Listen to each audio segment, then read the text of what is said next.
Film dimulai dengan menampilkan di Pulau Lewis di Skotlandia. Christie diajari oleh ayahnya cara berenang. Dia juga memberitahu mereka tentang kebebasan yang mungkin mereka temukan di Amerika.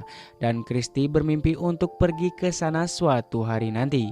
Tahun-tahun berlalu dan sang ayah meninggal karena kanker.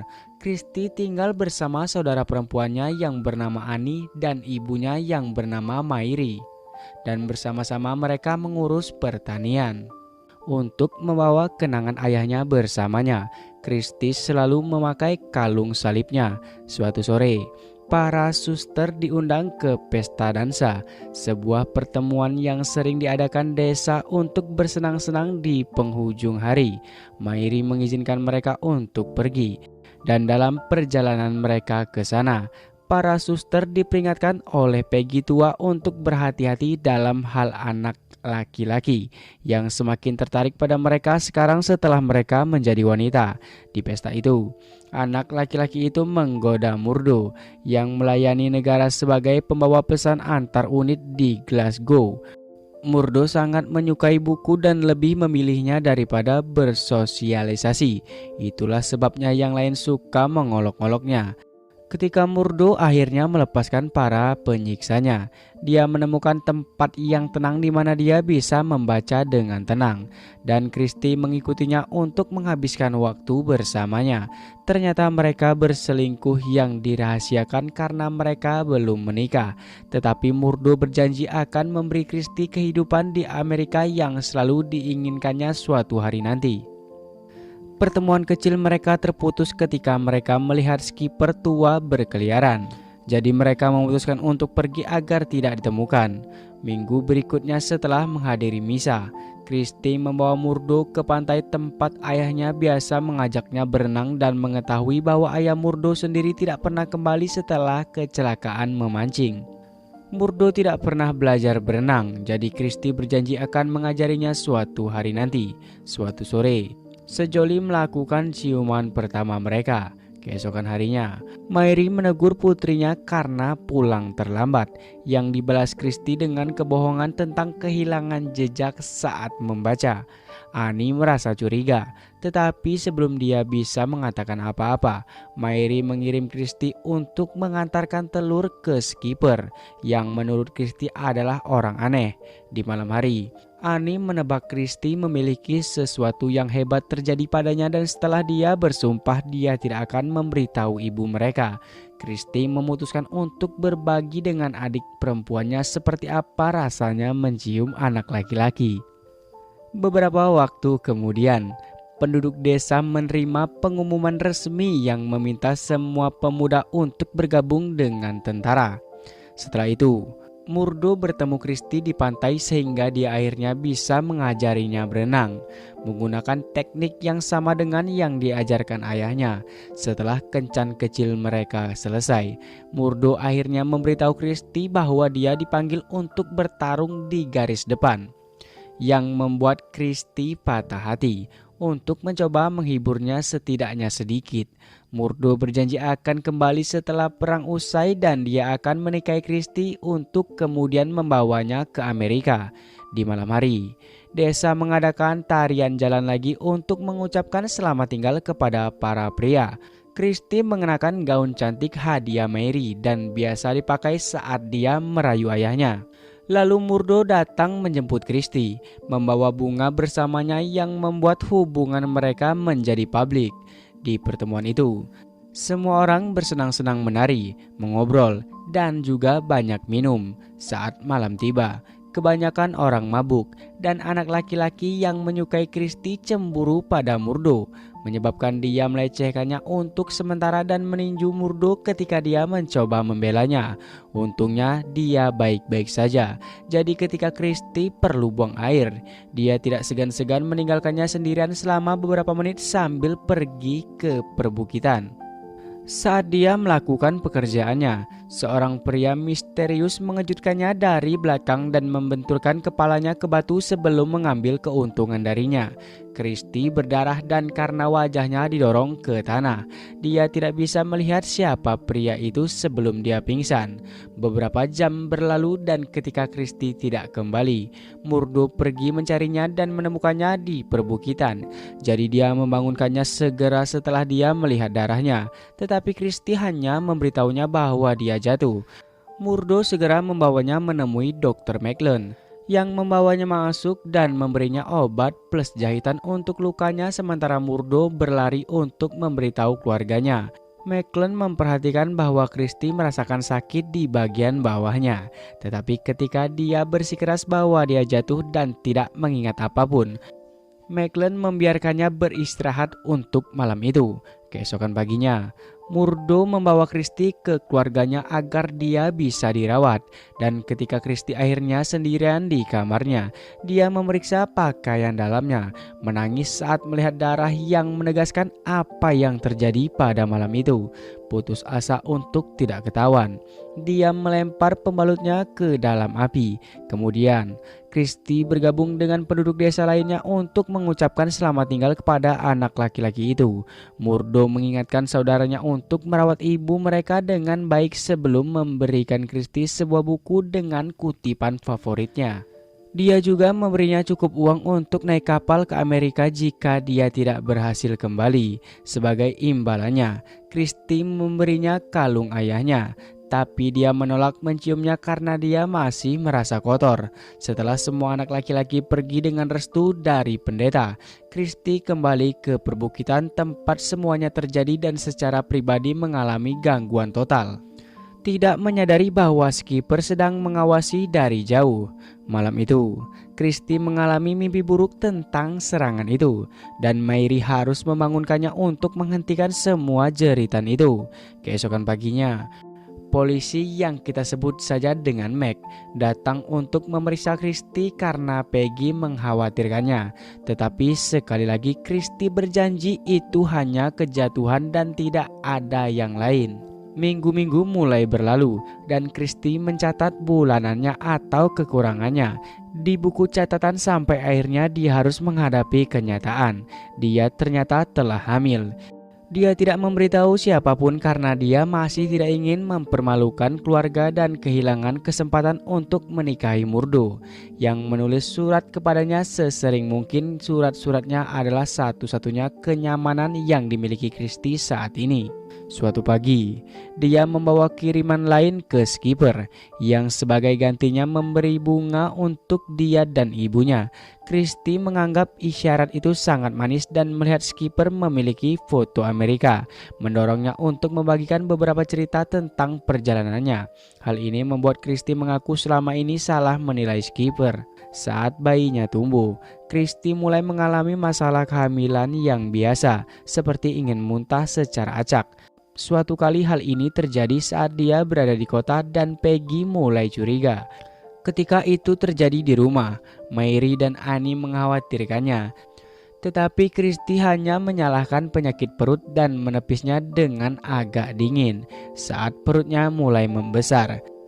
Christy menyembunyikannya dengan melilitkan kain di sekitar perutnya dan mengenakan pakaian longgar yang agak menyakitkan dan membuatnya ekstra panas. Christy juga mulai tidur lebih banyak dan bangun dalam suasana hati yang buruk, yang membuatnya sering dimarahi oleh ibunya. Suatu malam, Mary mengundang Dr. Macklin untuk makan malam untuk berterima kasih padanya karena telah merawat Christy dengan baik, dan mereka mendengar kisah pernikahannya yang gagal. Istri dokter meninggalkannya setelah dia bangkrut karena menawarkan jasanya kepada orang miskin. Beberapa hari kemudian, Christy tidak sengaja mendengar tukang pos mengatakan bahwa tentara mulai berpikir mereka perlu mendapatkan bantuan wanita juga. Dia juga membawa telegram untuk tetangga yang mengatakan bahwa putra mereka tewas dalam pertempuran. Putus asa untuk membantu negaranya agar hal yang sama tidak terjadi pada Murdo, Christy menyeret Annie bersamanya untuk meminta Peggy memulai sekelompok perajut. Karena tentara menerima sumbangan dari semua jenis pakaian, Peggy dengan senang hati mengajari semua gadis di kota itu.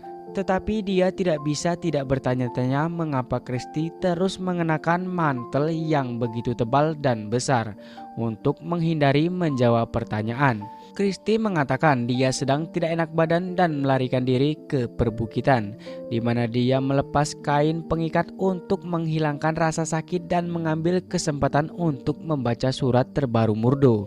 Pembacaannya tiba-tiba terganggu oleh Annie yang mengungkapkan kekhawatirannya pada saudara perempuannya setelah menemukan kain pengikat di tanah, karena Annie tidak berhenti meminta penjelasan atas suasana hati Kristi yang aneh. Kristi berjanji tidak akan memberitahu siapapun dan akhirnya mengaku hamil. Annie tetap mendukung dan menganggap Murdo adalah ayahnya, tetapi Kristi tidak mengoreksinya. Beberapa hari kemudian, salah satu anak laki-laki kembali ke desa karena kehilangan lengan dan tidak bisa lagi menjadi tentara. Dia juga membawa kabar buruk. Murdo telah menghilang di tengah pertempuran. Dia melawan tembakan musuh untuk menyelamatkan dua temannya, tetapi dia tidak pernah kembali. Kristi mengira dia masih hidup, tetapi kemudian dia memberikan kalung salib yang ditemukan anak laki-laki itu di tanah, yang menghancurkan harapannya apapun yang dia miliki, menyebabkan dia menangis. Kemudian di rumah, Mary menghibur Kristi saat dia menangis dan memperhatikan perutnya yang besar. Akhirnya mengetahui kebenarannya. Dia juga percaya bahwa ayahnya adalah Murdo. Dan ketika dia membahas masalah tersebut dengan Annie, dia setuju bahwa dia juga tidak akan memberitahu siapapun di desa. Keesokan paginya, Mary memberitahu Kristi bahwa dia tahu tentang bayi itu dan mempertimbangkan pilihan untuk meninggalkan desa bersama putri-putrinya. Saat dia mengungkit Murdo, Kristi dengan cepat mengoreksinya dan memberitahunya tentang serangan itu, meminta maaf sambil menangis. Ini tidak mengubah pikiran Mary. Dia tetap mendukung putrinya dan mengatakan kepadanya bahwa dia tidak melakukan kesalahan. Kristi juga menjelaskan Dr. Macklin tahu dia diserang tetapi bukan tentang kehamilannya. Jadi mungkin mereka harus menemuinya. Tetapi Mary menolak karena seluruh desa akan tahu dan mereka akan memperlakukannya dengan buruk. Argumen mereka tiba-tiba terputus ketika ketuban Kristi pecah 2 bulan bahkan sebelum mendekati tanggal yang tepat.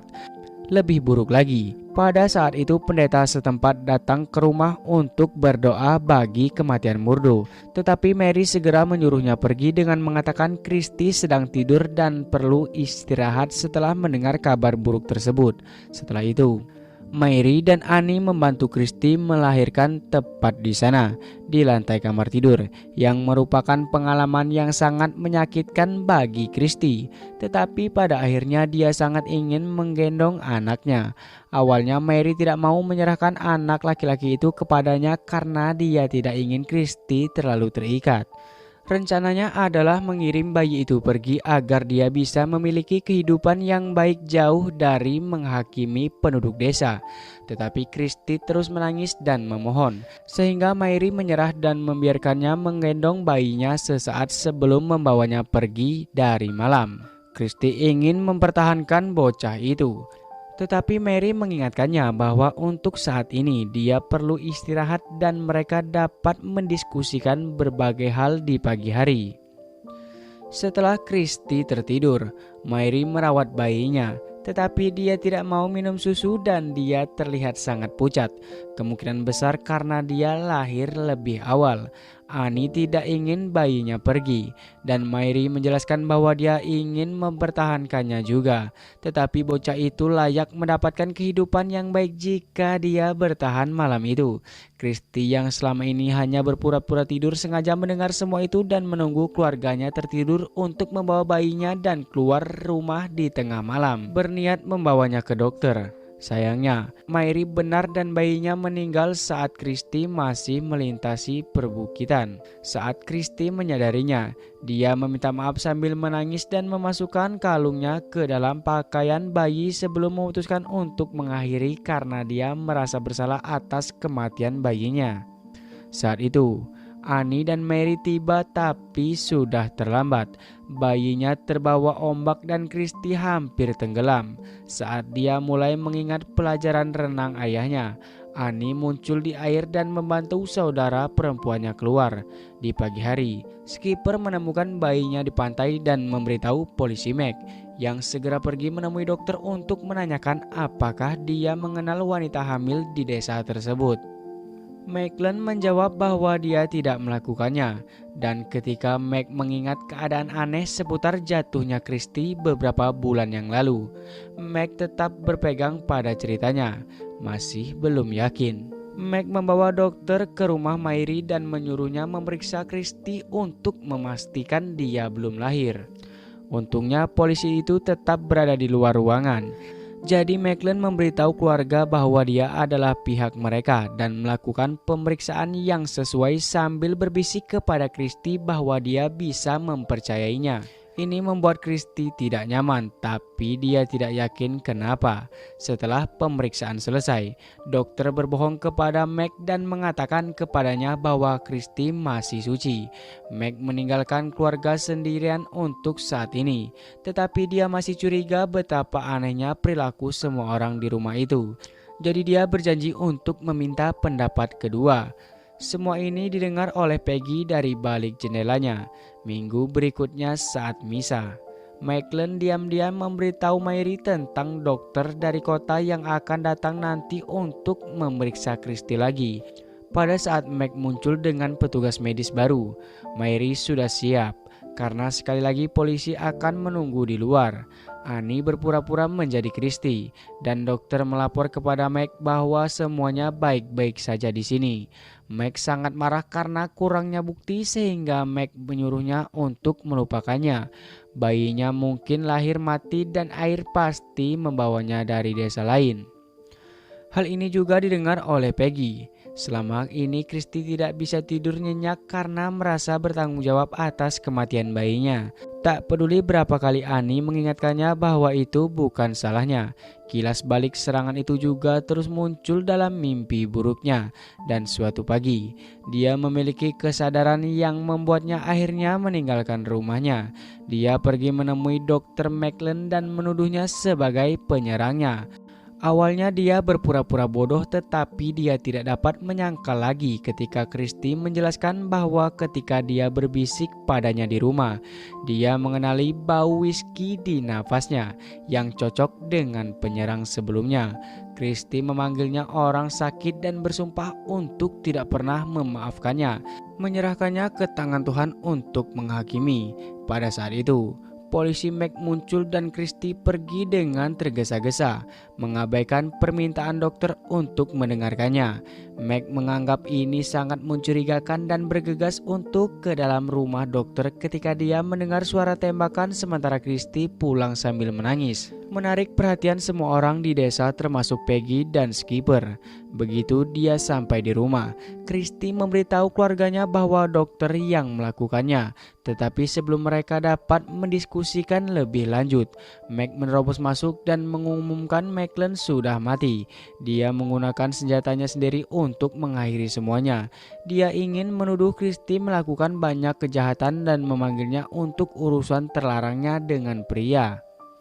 Tetapi Mary segera datang untuk membelanya, menjelaskan bahwa Maitland menyerangnya dan bahwa rahasia masa lalu yang kelam akan menjelaskan mengapa seorang dokter yang seharusnya hebat tiba-tiba datang ke desa ini. Antah berantah, tiba-tiba Peggy muncul juga dan menyuruh Meg pergi dengan marah, menunjukkan bahwa Maitland punya pilihan tapi Christy tidak. Mengetahui dia tidak bisa melawan tetua desa, Meg menghentikan topik pembicaraan dan meninggalkan keluarga untuk saling menghibur. Setahun kemudian, Christy akhirnya merasa cukup sehat untuk berangkat ke Amerika dengan uang kapal yang ditinggalkan Murdo untuknya. Seluruh desa datang untuk mengucapkan selamat tinggal padanya, dan skipper mengambil kesempatan untuk mengembalikan kalungnya yang dia selamatkan dari bayinya sebelum dia dimakamkan. Beberapa minggu kemudian, Christy tinggal di New York dengan damai ketika tiba-tiba seseorang mengetuk pintu yang mengejutkannya. Itu adalah Murdo sendiri. Ternyata orang Jerman telah menemukannya dan menahannya sebagai tawanan perang berakhir. Dan ketika dia kembali ke rumah, Mary menceritakan semua yang terjadi. Murdo meminta maaf karena tidak berada di sana untuk Christy, tetapi dia siap untuk memulai hidup baru sekarang. Dan pasangan itu akhirnya bisa berciuman lagi. Dan film pun tamat.